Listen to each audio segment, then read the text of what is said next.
ओम नमो भगवते वासुदेवाय नमः। कार्तिक मास की भक्तजनों, आप सब पर ऐसे ही अनुकंपा बनी रहे। मैं विनीता मलिक आज आपको कार्तिक महात्म्य का 11वां अध्याय सुनाने जा रही हूँ। अतः जब कार्तिक महात्म्य सुनते हैं तो बीच में न ही तो उठें और न ही कहीं और अपने मन को ले जाए, यानी एकाग्रचित होकर के इसे सुनिए। बोलिए कृष्ण वासुदेवाय नमः। एक समय राजा पृथु जब इस प्रकार अपने नारद जी से पूछते हैं तो वेद व्यास जी कहते हैं कि सब आश्रमों में गृहस्थ आश्रम सबसे श्रेष्ठ माना क्यों गया है, यह बताने की कृपा करें। नारद मुनि द्वारा यह प्रश्न पूछने पर महर्षि वेद व्यास जी बोले, यह बहुत ही उत्तम प्रश्न है। अतः गृहस्थ आश्रम सब आश्रमों से महत्वपूर्ण माना जाता है।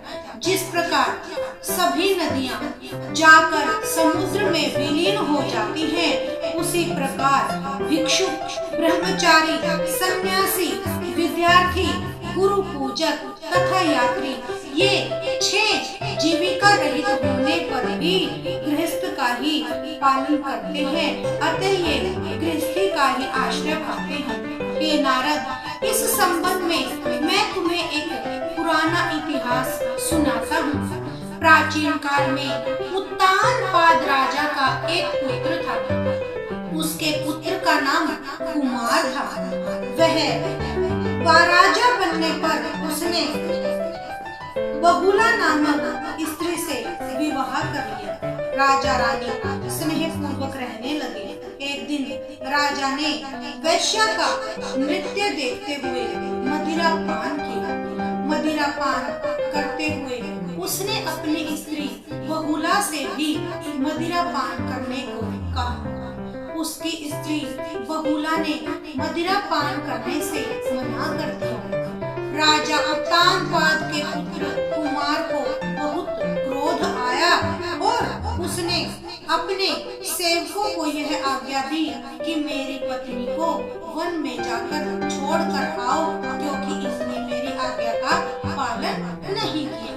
इस प्रकार राजा ने न ही तो दूसरा विवाह किया और न ही अपनी रानी के वियोग में वह रहा, बल्कि उसने अपनी रानी के बिना अपनी प्रजा का पुत्र के समान पालन किया। एक दिन राजा सिंहासन पर बैठे ही थे कि इतने में एक ब्राह्मण आया और राजा से कहा, हे राजा, मेरी पत्नी को किसी ने अपहरण कर लिया है। तब राजा कहने लगे, तो मैं क्या कर सकता हूँ, आप बताइए। तो ब्राह्मण कहता है, आप प्रजा से उसका 6ठा भाग लेकर उसकी रक्षा का भार आपके ही कंधों पर है। अतः 6ठा भाग लेने के कारण आपका यह दायित्व बनता है कि आप मेरी पत्नी को ढूंढ कर लाइए।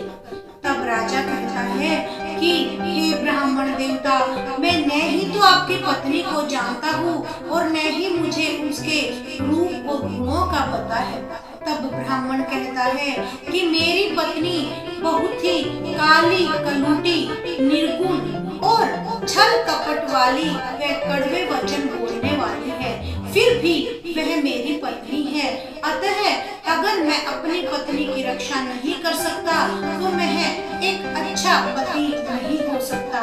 मेरा दायित्व है कि मैं अपनी पत्नी की रक्षा करूं, क्योंकि वह मेरी अर्धांगिनी है। राजा कहने लगे, जब तुम्हारी स्त्री में एक भी अच्छा गुण नहीं है तो तुम ऐसी स्त्री को पाकर क्या करोगे। तब ब्राह्मण कहता है कि इस संसार में बिना स्त्री के इंसान का व्यक्तित्व व उसका अस्तित्व पूर्ण रूप से नहीं माना जाता। पुरुष का आधा अंग यानी उसके पाप पुण्य में उसकी पत्नी उसके आधे दुख सुख की भागी होती है। अतः पति का कर्तव्य है कि वह अपनी पत्नी की रक्षा करे। तब राजा सोचता है कि यह तो मुझे ही बात कह रहा है। तब राजा ने ब्राह्मण को एक सुझाव और दिया कि मैं आपका विवाह किसी दूसरी सुंदर स्त्री से करवा दूंगा, तो और आपको क्या चाहिए? तब ब्राह्मण कहते हैं, नहीं, मैं अपने धर्म से परे नहीं जा सकता। यह सब सोच विचार कर राजा ने कहा कि हे ब्राह्मण देवता, मैं पूरी कोशिश करता हूँ कि मैं आपकी पत्नी को ढूंढकर ला सकूं। तब राजा अपने वन में आंखें देखकर कहीं पर कोई शिकार तो न हो, अपना धनुष बाण लेकर वह अस्त्रों को लेकर चल पड़ता है और वन वन भटकने लगता है कि ब्राह्मण की स्त्री कहीं पर मिल जाए। तब ब्राह्मण की स्त्री को ढूंढते ढूंढते वह एक मुनि की कुटिया में पहुंचते हैं। मुनि की कुटिया में जैसे ही ब्राह्मण देवता की कही हुई बातें राजा को याद आती है, तो ब्राह्मण की बातों को याद करके राजा कुटिया में घुसता है और मुनि को प्रणाम करता है।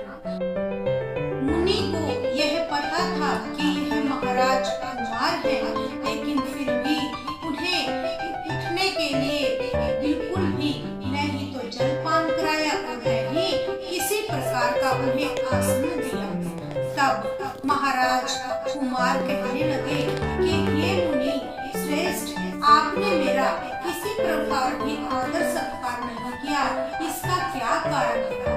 तब मुनि कहने लगे कि हे महाराज, आपके द्वारा अपनी स्त्री को छोड़ा हुआ है और जो व्यक्ति अपनी स्त्री को छोड़ देता है वह अपनी अर्धांगिनी का न होने के कारण कहीं पर भी समाज में इस सम्मान को प्राप्त नहीं कर पाता, क्योंकि नहीं तो उसके पितरों का तर्पण व श्राद्ध हो पाता है और न ही वह उसके किसी भी जो संतान होगी वह वर्ण संकर उत्पन्न होगी।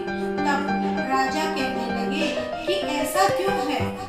तो तब मुनि कहते हैं कि जो व्यक्ति अपनी पत्नी के साथ नहीं रह पाता, उसके पितृ एक मास तक उसके रुधिर में ही तैरते रहते हैं, अर्थात खून में ही तैरते रहते हैं। अतः हमने जो पाप धर्म का अनुमान लगाया है उसमें यही बताया गया है कि पत्नी की रक्षा करना पति का परम धर्म है और जो पुरुष अपनी स्त्री की सुरक्षा नहीं कर सकता उसको वर्ण संकर संतान उत्पन्न होती है। तभी राजा यह सुन करके वहाँ से चल पड़ता है और अर्घ्य योग्य होते हुए भी इस समय में इस सम्मान का पात्र नहीं बन पाता, यह सोच करके राजा वहाँ से चल पड़ता है और वन वन में भटकता रहता है। तब जहाँ पर लक्ष्मी व स्त्री का यह धर्म होता है कि जिस प्रकार वह अपने पति की सेवा करती है, तो पति का भी यही परम धर्म होता है कि वह अपने पत्नी का यथा उचित सम्मान करे। जिस घर में पत्नी का सम्मान नहीं होता वहाँ पर देवताओं का वास भी नहीं होता। इसके विपरीत जहाँ पर स्त्री का सम्मान होता है वहाँ पर सुख शांति और लक्ष्मी का वास होता है।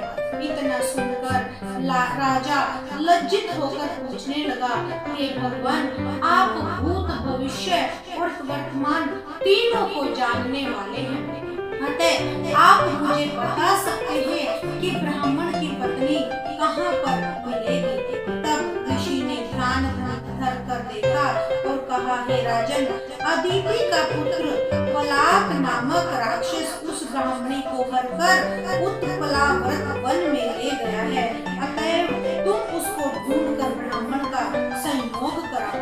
तत्पश्चात राजा मुनि को प्रणाम करके अपने रथ पर सवार होकर उत्पलाव्रत वन में जा पहुंचा। वहां जाकर वह देखता है कि जो ब्राह्मण की स्त्री है वैसी ही जैसा उसने ब्राह्मण ने उसकी वेश वेशभूषा, उसके रूप रंग के बारे में, उसकी वाणी के बारे में बताया था, वह वैसे ही स्पष्ट दिखाई दे रही थी। तो उन्होंने पूछा, हे कल्याणी, तुम कौन हो और इस वन में क्या करने आई हो? तब ब्राह्मणी बोली, मैं अति व्रत की पुत्री तथा विश्रा पुत्र की स्त्री हूँ। मैं अपने घर में सो रही थी कि बलाक नामक राक्षस अपहरण करके मुझे यहाँ ले आया।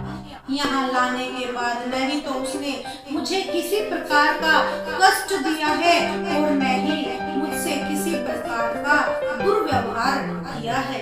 अतः मैं बैठकर यहाँ पर बिल्व पत्र खा रही थी। राजा ने पूछा कि हे ब्राह्मणी, वह राक्षस कहाँ गया है? तब ब्राह्मणी ने बताया कि वह इस वन के अमुक स्थान पर गया है।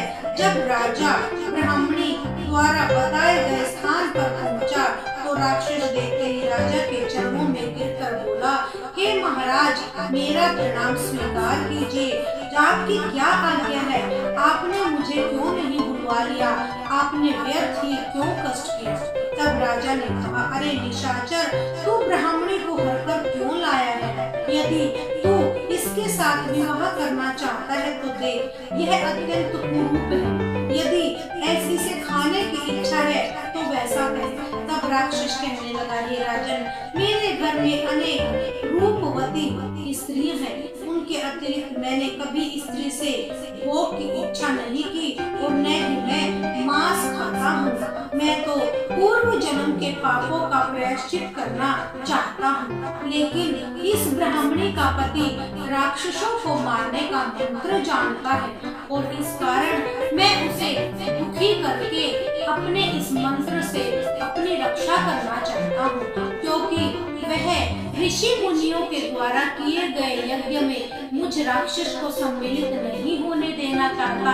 इसलिए उसके पास जो मंत्र है मैं उसे पा करके खुद चिंता मुक्त प्रायश्चित करके अपनी राक्षस योनि से मुक्ति पाना चाहता हूँ। इसी कारण उस ब्राह्मण को दुखी करने के लिए उसकी स्त्री का हरण किया है। वैसे ही शास्त्रीय नियम अनुसार स्त्री के बिना पुरुष को कर्म करने का कोई अधिकार नहीं है। यह सुनकर राजा ने विचार किया कि यह भी परोक्ष रूप से मेरी ही निंदा कर रहा है।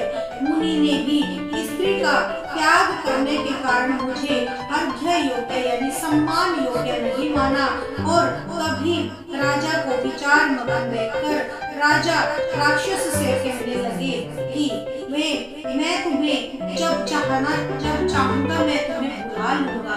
मैं आपकी प्रत्येक आज्ञा का पालन करूंगा। राक्षस ने भी यह कहा। इतना कहकर वह हाथ जोड़कर खड़ा हो गया। राजा ने कहा, हे निशाचर, तुम इस ब्राह्मणी को इसके घर तक पहुंचा दो और इसके बाद जब भी मैं तुम्हें याद करूं तुम मेरे पास आ जाओ। इतना कहते ही राक्षस ब्राह्मणी को उसके घर पर छोड़ने गया और वहां पर उसे छोड़कर वापस आ गया। इसके बाद राजा विचारने लगा कि मेरी अपनी निर्दोष पत्नी को मैंने घर से निकाला है, अतः अब मैं कौन सा ऐसा पुण्य कार्य करूं जिससे इस पाप की निवृत्ति हो। तब राजा से मुनि को बुलाकर कहा और अपना कर्तव्य पूछा। मुनि ने कहा कि हे राजन, पुरुष के लिए स्त्री धर्म, अर्थ, काम और मोक्ष सभी कुछ देने वाला है। इतना ही नहीं, स्त्री के बिना इस लोक तथा परलोक में पुरुष को कहीं भी सुख की प्राप्ति नहीं हो सकती। स्त्री चाहे कैसी भी हो, कुरूप हो, मूर्ख हो, रोगी हो, दारिद्र्य हो या खोटे स्वभाव वाली क्यों न हो, पुरुष को उसका सम्मान करना ही चाहिए। तब राजा कहने लगे, हे मुने, मैंने अपनी निर्दोष पतिव्रता नारी का त्याग किया है, अतः अब मैं क्या करूं? तब मुनि ने कहा, हे राजन, तुम्हारी स्त्री को अकेले वन में घूमते हुए देख शतापात नामक नाग उसे पाताल लोक में लेकर चला गया है। उस नाग की नंदा नाम की एक कन्या है जिसने उसको उसको घर में छिपा रखा है। यह सुनकर राजा वहाँ से अपने घर आया तो ब्राह्मण को स्त्री सहित अपने घर पर देख अत्यंत प्रसन्न हुआ। इसके बाद राजा ने जैसे ही उस बलाक नामक राक्षस को याद किया, वह तुरंत हाजिर हुआ। तब राजा ने उसे पाताल लोक में जाकर राजा की पत्नी को लाने का आदेश दिया। आज्ञा मिलते ही बलाक पाताल लोक में गया। वहां से राजा की स्त्री लाकर उसको सौंप दी। तदंतर राजा और रानी संहेत पूर्वक रहने लगे। नारद जी कहते हैं कि हे राजा प्रभु, यह गृहस्थ आश्रम महात्म्य हमने तुमको विस्तार से सुनाया है। अब और क्या सुनना चाहते हो वह भी बताइए। तब कहने लगे कि इस अध्याय में इतना ही है, वह मैं तुम्हें अगले अध्याय में बताऊंगा। लेकिन इतना जरूर याद रखिए कि सभी आश्रम में गृहस्थ आश्रम सबसे श्रेष्ठ माना जाता है। अतएव हम मनुष्य को पाताल लोक में हो या फिर धरती लोक में हो या स्वर्ग लोक में हो, सदैव पत्नी का सम्मान ही करना चाहिए। ओम नमो भगवते वासुदेवाय नमः। अगर आपको मेरी यह वीडियो अच्छी लगे तो इस कथा को आप, इस महात्म्य को आप अन्य को भी शेयर करें और पुण्य के भागी बने। ओम नमो भगवते वासु